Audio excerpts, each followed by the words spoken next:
26 वर्षों में 17,000 से अधिक डॉक्टर बना चुका बिहार एवं झारखंड के छात्रों के बीच विश्वसनीय संस्थान गोल। परीक्षा है उसमें नॉर्मलाइजेशन कहीं से लागू नहीं है, उसके बावजूद भी इस मुद्दे को तूल देने की कोशिश की गई, हवा देने की कोशिश की गई और अपनी राजनीतिक रोटियां सेकने की कोशिश की गई। अपने आप को प्रासंगिक बनाने के लिए युवाओं के भविष्य से खेलने की कोशिश की गई, जो कि गलत है। पार्टी का एक प्रतिनिधि मंडल जाकर के इस मुद्दे पर, नॉर्मलाइजेशन के मुद्दे पर बीपीएससी अध्यक्ष से इस पर मुलाकात कर सकती है और कैसे इस मुद्दे को सौहार्दपूर्ण तरीके से, एक बड़ा ही कलेक्टिव तरीके से इसको हम कैसे हल कर सकते हैं, इस पर कैसे सकारात्मक चर्चा हो सकती है, इस पर कैसे और संवाद हो सकता है, इस बारे में भी हम लोग पहल करने के बारे में सोच सकते हैं। नमस्कार, आप देख रहे हैं न्यूज़ 4 नेशन। मैं आपके साथ अभिजीत सिंह। बीपीएससी के छात्र के साथ चिराग पासवान की पार्टी है, वो भी उनके साथ आ गए हैं और वह साफ तौर पर कह रहे हैं कि बीपीएससी को मानना चाहिए जो भी छात्र मांग कर रहे हैं। और उन्होंने साफ तौर पर कहा है कि ज़रूरत पड़ेगा तो हम आयोग जाकर छात्रों के हित में उनसे बात करेंगे। और क्या कुछ करें हैं जमुई सांसद अरुण भारती, पहले सुनिए उनकी बात। प्रेस साथियों को आए हुए सभी लोगों का स्वागत करते हैं। बहुत ज़्यादा गूंजेगा, थोड़ा हाई वॉल्यूम, हाई पिच, ठीक है, साउंड कम करिए थोड़ा सा। चेक और कम कीजिए। चेक, हाँ अभी ठीक है। ठीक है, इसको यहीं रखते हैं। ठीक है। आप सभी प्रेस मीडिया के साथियों, आप सभी आए हैं, इसका आप सभी का बहुत बहुत स्वागत है। मैं थोड़ा आपसे क्षमा याचना करूंगा कि मैं आने में थोड़ा विलम्ब हो गया। एक पहला मैं आपको अपडेट देना चाहता था, अपनी पार्टी के जो क्रियाकलाप चल रहे हैं लगातार हर जिले में विधानसभा की चुनाव की तैयारी को लेकर के, उस बारे में जो हमारी समीक्षा बैठक चल रही है पार्टी की लगातार, इससे हम लोग हर जिले में जहाँ भी जा रहे हैं, चाहे वो प्रखंड स्तर पे हो या जो लोगों से मिल रहे हैं पंचायत स्तर पे हो, बूथ स्तर पे हो, उसकी तैयारी, उसकी समीक्षा जो हर जिले में आ रही है और जो फीडबैक आ रहा है, उससे हमें ये पता चल रहा है कि एनडीए गठबंधन बड़ी मजबूती से इस वक्त फील्ड में लगी हुई है, डटी हुई है अपनी तैयारियों में बिहार विधानसभा के चुनावों को लेकर के। और जो हमारी पार्टी की तैयारी है वो भी बहुत मुस्तैदी से चल रही है। और मुझे पूर्ण विश्वास है कि आने वाले समय जो विधानसभा में जब हमारी पार्टी उतरेगी तो एक गठबंधन सहयोगी के तौर पर बड़ी मजबूती से चुनाव लड़ने का काम करेगी। इसके अलावा एक बड़ा ही ज्वलंत मुद्दा है जो अभी चल रहा है और इस पे था कि पार्टी की तरफ से पार्टी का पक्ष भी रखा जाए। जो कल इंसिडेंट हुआ, जो नॉर्मलाइजेशन पे जो बीपीएससी के जो अभ्यर्थी हैं उनके ऊपर लाठियां चली, हम लोग चाहेंगे कि प्रशासन और सरकार इसको लेकर के थोड़ा सा, चूँकि छात्र हैं, उनके भी घर में बच्चे हैं, उनके भी बच्चे हैं जो अभ्यर्थी होंगे, तो इस बारे में थोड़ी सी उनसे बातचीत करने की, उनकी बातों को सुनने की चेष्टा ज़्यादा की जाए। सबसे पहले हम लोग बात कर लेते हैं कि जो पूरा मुद्दा है ये नॉर्मलाइजेशन का, इसके दो पहलू हैं, एक है मुद्दा और दूसरा है घटना। तो जो नॉर्मलाइजेशन का मुद्दा है वो मुद्दा यह है कि किस तरह से अलग अलग परीक्षाएं, क्योंकि अभ्यर्थी बहुत ज़्यादा हो जाते हैं, तो किस तरह से इस तरह की कॉम्पिटिटिव एग्ज़ाम, चूँकि मैंने खुद कॉम्पिटिटिव एग्ज़ाम लिया हुआ है, उसको लेकर के हम आज अलग अलग, चाहे एमबीए की पढ़ाई हो, चाहे एसआरसीसी में एडमिशन की बात हो, चाहे डीयू में पढ़ाई की बात हो, तो और जब मैंने एमबीए के बाद जो नौकरी भी की तो वहाँ भी कॉम्पिटिटिव एग्ज़ाम्स के थ्रू ही होता था। तो हम लोग भली भांति इस चीज़ से परिचित हैं कि जो भी कॉम्पिटिटिव एग्ज़ाम्स होते हैं वो बड़े टफ होते हैं, कठिन होते हैं। जितने भी हमारे प्रशासनिक अधिकारी हैं वो भी इस प्रक्रिया के तहत, जो सिविल सर्विसेज की परीक्षा होती है उसकी प्रक्रिया के तहत ही चयन होकर के आते हैं। सीटें बहुत कम हैं लेकिन परीक्षार्थी बहुत ज़्यादा होते हैं। ऐसे में कभी कभी प्रशासन के लिए बहुत मुश्किल हो जाता है कि सारी परीक्षाओं को एक दिन में करा पाना। अलग अलग सेंटर्स होते हैं और अलग अलग दिनों में होते हैं। तो इन्हीं सब चीज़ों को लेकर के कि किस तरह से नॉर्मलाइजेशन के थ्रू सभी अभ्यर्थियों को इसका समान लाभ मिले, ये एक प्रक्रिया है। इसके 3 प्रमुख बिंदु हैं। सबसे पहली है इसमें हमारी सरकार एक जिम्मेदार सरकार के नाते ये बहुत ज़रूरी है कि जिस तरह से हर क्षेत्र में अपडेट कर रही है, विकास के कार्य कर रही है, अच्छे काम को बढ़ावा दे रही है, उसी तरह से इनके अंदर जो आयोग आते हैं, जैसे बीपीएससी का आयोग है, इसमें परीक्षा की प्रणाली को लेकर के किस तरह से लगातार अपडेट हो, परीक्षाएं किस तरह से बेहतर हो, ये भी सुनिश्चित करना बीपीएससी और सरकार का दायित्व होता है। इसी के साथ में दूसरा पक्ष होता है अभ्यर्थियों का। जो हमारे अभ्यर्थी हैं, नई परीक्षा की प्रणाली आने के कारण उनकी तैयारी में उनकी उम्मीदों को लेकर के, उनकी आकांक्षाओं को लेकर के कुछ चिंताएं होती हैं, जिसको कि एड्रेस करने की बहुत ज़रूरत है। और इसमें तीसरा पक्ष है एक ऐसा राजनीतिक दल जो कि अभी हो चुका है अप्रासंगिक। वो किसी भी मुद्दे को, चाहे वो युवाओं के, अभ्यर्थियों के, छात्रों के भविष्य से जुड़ा हुआ ही मुद्दा क्यों ना हो, उसको वो एक राजनीतिक हथियार बना करके अपने आप को प्रासंगिक करने की बार बार कोशिश करता है कि हर वो मुद्दा जो राजनीति का मुद्दा नहीं है, कैसे उसको राजनीति का एक मुद्दा बनाकर, टूल बनाकर, हथियार बनाकर उसका राजनीतिक लाभ लिया जाए। उनका मकसद सिर्फ यही होता है। उस पार्टी के जो नेता हैं, आज तक किसी भी कॉम्पिटिटिव एग्जाम में बैठे नहीं हैं, आज तक कभी भी कोई प्रतियोगी परीक्षा में बैठे नहीं हैं, लेकिन इस मुद्दे पर भी उनकी पार्टी के लोग आकर के उल्टे सीधे बयान देकर के अभ्यर्थियों को भड़काने का काम करते हैं। ये बहुत गलत है। इन सारे मुद्दों में लोक जनशक्ति पार्टी रामविलास जो है वो छात्रों, युवाओं और अभ्यर्थियों के हितों की रक्षा को लेकर के सदैव प्रतिबद्ध रही है और उनके भविष्य निर्माता इन युवाओं की समस्याओं और चिंताओं को समाधान करना हमारी प्राथमिकता में रही है।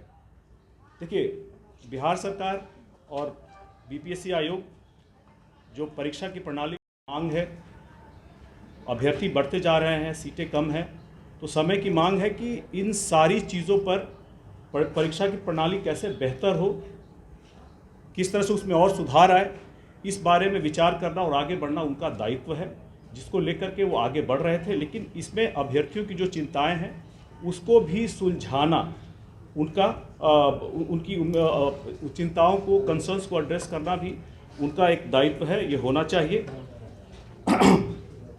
इस पार्टी पर हमारी खास करके ये जो ये मुद्दा है नॉर्मलाइजेशन पे, हमारी पार्टी का ये मानना है कि कोई भी नॉर्मलाइजेशन की जो प्रक्रिया हो और उसका जो फॉर्मूला हो, क्योंकि आईआईटी में भी जो होता है वो एक प्रक्रिया के तहत होता है, एक फॉर्मूला के तहत होता है, स्टैटिस्टिकल फॉर्मूला है, इसको अभ्यर्थियों के सामने सार्वजनिक करना चाहिए ताकि किसी भी छात्र को इस पर अविश्वास न बने, बल्कि इससे पारदर्शिता बढ़े, ट्रांसपेरेंसी बढ़े और विश्वास हो कि जो प्रोसेस हो रहा है ये उनके सामने बिल्कुल खुले तौर पे हो रहा है। नॉर्मलाइजेशन जो है वो विषय वस्तु जो होता है उसके चयन के आधार पर होना चाहिए। जैसे अब मैथमेटिक्स का और साइंस का कोई सब्जेक्ट होता है जो ऑब्जेक्टिव होता है, उस पर नॉर्मलाइजेशन करना बड़ा आसान होता है।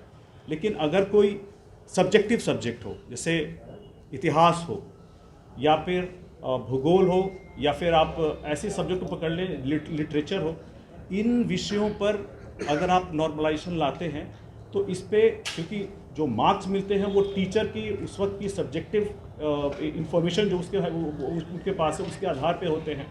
इस मुद्दे पे नॉर्मलाइजेशन को अगर लाना भी है तो आपको इसके लिए गहन तरीके से हर पक्ष से बातचीत करके, विचार करके ही इसको लाना चाहिए, ताकि जो भी छात्र इन परीक्षाओं के लिए प्रयास कर रहे हैं उनका उचित मूल्यांकन अवश्य हो और ये सुनिश्चित किया जाना चाहिए।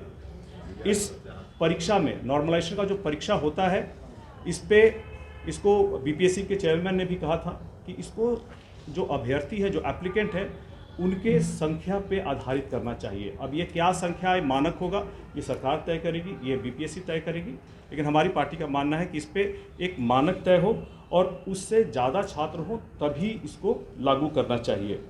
और अंत में हम लोग कह रहे हैं कि पुलिस प्रशासन से हमारी ये अपील रहेगी, क्योंकि बहुत सारे जो अभ्यर्थी उनके भी बच्चे हैं जो कभी न कभी अभ्यर्थी हो रहे होंगे, वो खुद अभ्यर्थी रहे होंगे, प्रशासन के लोग भी जो है अभ्यर्थी रहे होंगे इसमें, तो उनके बच्चे भी हो सकते हैं, आज नहीं तो कल आएंगे। तो इन बच्चों का जो भी शांतिपूर्ण प्रदर्शन होता है, विरोध होता है, उसको लेकर के उसका सम्मान किया जाना चाहिए। उनकी जो चिंताएं हैं, आकांक्षाएं हैं, उस बारे में बातचीत होनी चाहिए और अभ्यर्थी की मांगों को सुन करके उसका समाधान करने की प्रयास करनी चाहिए। अब हम आते हैं इस पूरे मुद्दे की घटना पे जो कल हुआ। जैसा मैंने आपको पहले बताया कि एक विरोधी दल जो बहुत में रहा है कि एनडीए का जो गठबंधन है वो धरातल पर इतनी मजबूती से है, इसका रिजल्ट भी अभी उपचुनाव में आपको देखने को मिला है। तो वो धरातल पर कोशिश कर रहा है कि हर ऐसा सामाजिक या छात्रों के भविष्य को लेकर के, युवाओं के भविष्य को लेकर के कोई भी मुद्दा ऐसा हो तो वो उसको एक राजनीतिक हथियार बना सके। और कल जो घटना हुई, हमारी पार्टी का मानना है कि उसमें इन्होंने अपने कुछ असामाजिक तत्वों को घुसा करके उसमें इन्होंने भड़काने का प्रयास किया है। और ऐसे में बड़ा ही ज़रूरी है कि हमें ये पहचान उस वक्त करनी ज़रूरी है कि कौन इसमें असामाजिक तत्व हैं जो इस पूरी की पूरी घटना को भड़काने की कोशिश कर रहे हैं। एक राजनीतिक दल जो मुझे लगता है जो ये जांच होनी चाहिए, जो बहुत अप्रासंगिक हो चुका है, उसके नेता जो कभी तक किसी कॉम्पिटिटिव एग्ज़ाम में आज तक गए नहीं हैं, इन्होंने इसको भड़काने की कोशिश की है, एक राजनीतिक मुद्दा बनाने की कोशिश की है, जो कि नहीं होना चाहिए था।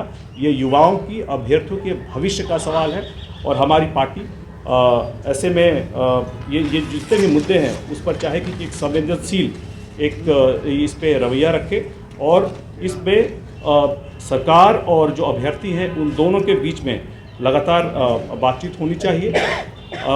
खास करके चूँकि ये जो एग्ज़ाम है, प्रीलिम्स का एग्ज़ाम अब होने वाला है 13 दिसंबर को, और छात्र रोड पे थे, उस वक्त धरना प्रदर्शन हो रहा था।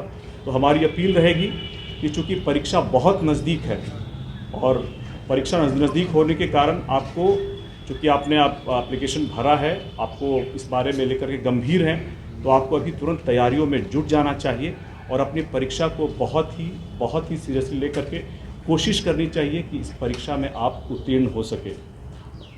इस मामले में हमारा अंतिम विचार यह है कि अगर ज़रूरत पड़ी तो हमारी पार्टी का एक प्रतिनिधि मंडल जाकर के इस मुद्दे पर, नॉर्मलाइजेशन के मुद्दे पर बीपीएससी अध्यक्ष से इस पर मुलाकात कर सकती है और कैसे इस मुद्दे को सौहार्दपूर्ण तरीके से, एक बड़ा ही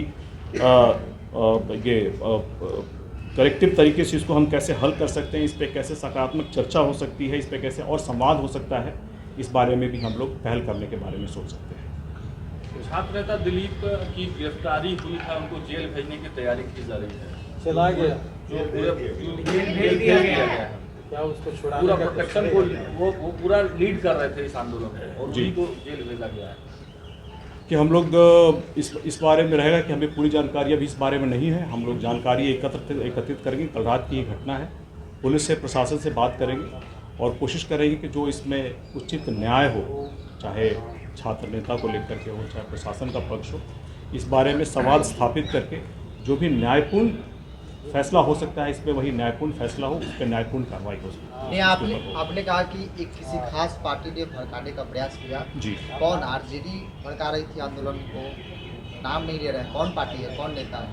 देखिए, इस बारे में दे चुके, हम आपको बता भी चुके कि उनके जो नेता है आज तक किसी कॉम्पिटिटिव एग्जाम में गए नहीं हैं। आप समझदार हैं, आप खुद ही समझ लीजिए मैं क्या बोलना चाहता हूँ।